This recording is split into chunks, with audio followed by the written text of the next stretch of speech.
പുറപ്പാടിൻ്റെ പുസ്തകം 3-ാം അധ്യായം 1 മുതൽ 12 വരെയുള്ള വാക്യങ്ങൾ. മോശയെ വിളിക്കുന്നു. മോശ തൻ്റെ അമ്മായിയപ്പനും മിദിയാനിലെ പുരോഹിതനുമായ ജത്രോയുടെ ആടുകളെ മേയിച്ചു കഴിയുകയായിരുന്നു. അവൻ മരുഭൂമിയുടെ മറുഭാഗത്തേക്ക് ആടുകളെ നയിക്കവേ ദൈവത്തിൻ്റെ മലയായ ഹോറബിൽ എത്തിച്ചേർന്നു. അവിടെ ഒരു മുൾപടർപ്പിൻ്റെ മധ്യത്തിൽ നിന്ന് ജ്വലിച്ചുയർന്ന അഗ്നിയിൽ കർത്താവിൻ്റെ ദൂതൻ അവന് പ്രത്യക്ഷപ്പെട്ടു. അവൻ ഉറ്റുനോക്കി. മുൾപടർപ്പ് കത്തി ജ്വലിക്കുകയായിരുന്നു, എങ്കിലും അത് എരിഞ്ഞു ചാമ്പലായില്ല. അപ്പോൾ മോശ പറഞ്ഞു, ഈ മഹാദൃശ്യം ഞാൻ അടുത്തു ചെന്ന് ഒന്ന് കാണട്ടെ. മുൾപടർപ്പ് എരിഞ്ഞു ചാമ്പലാകുന്നില്ലല്ലോ. അവൻ അത് കാണുന്നതിന് അടുത്തു ചെല്ലുന്നത് കർത്താവ് കണ്ടു. മുൾപടർപ്പിൻ്റെ മധ്യത്തിൽ നിന്ന് ദൈവം അവനെ വിളിച്ചു. മോശേ, മോശേ. അവൻ വിളി കേട്ടു. ഇതാ ഞാൻ. അവിടുന്ന് അരുളി ചെയ്തു, അടുത്തു വരരുത്.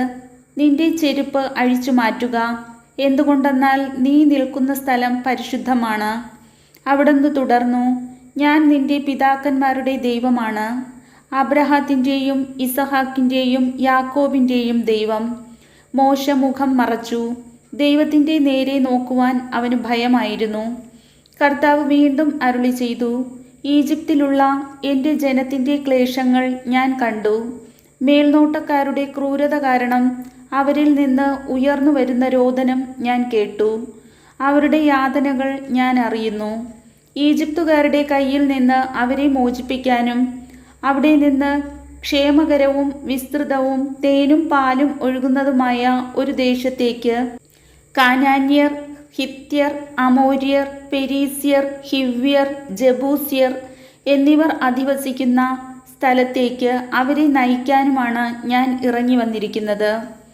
ഇതാ, ഇസ്രായേൽ മക്കളുടെ നിലവിളി എൻ്റെ അടുത്തെത്തിയിരിക്കുന്നു.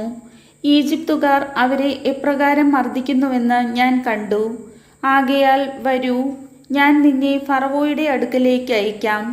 നീ എൻ്റെ ജനമായ ഇസ്രായേൽ മക്കളെ ഈജിപ്തിൽ നിന്ന് പുറത്തു കൊണ്ടുവരണം. മോശ ദൈവത്തോട് പറഞ്ഞു, ഫറവോയുടെ അടുക്കൽ പോകാനും ഇസ്രായേൽ മക്കളെ ഈജിപ്തിൽ നിന്ന് പുറത്തു കൊണ്ടുവരാനും ഞാൻ ആരാണ്? അവിടുന്ന് അരുളി ചെയ്തു, ഞാൻ നിന്നോടുകൂടെ ഉണ്ടായിരിക്കും. ഞാനാണ് നിന്നെ അയക്കുന്നത് എന്നതിന് ഇതായിരിക്കും അടയാളം. നീ ജനത്തെ ഈജിപ്തിൽ നിന്ന് പുറത്തു കൊണ്ടുവന്നു കഴിയുമ്പോൾ ഈ മലയിൽ നിങ്ങൾ ദൈവത്തെ ആരാധിക്കും. കർത്താവിൻ്റെ വചനം.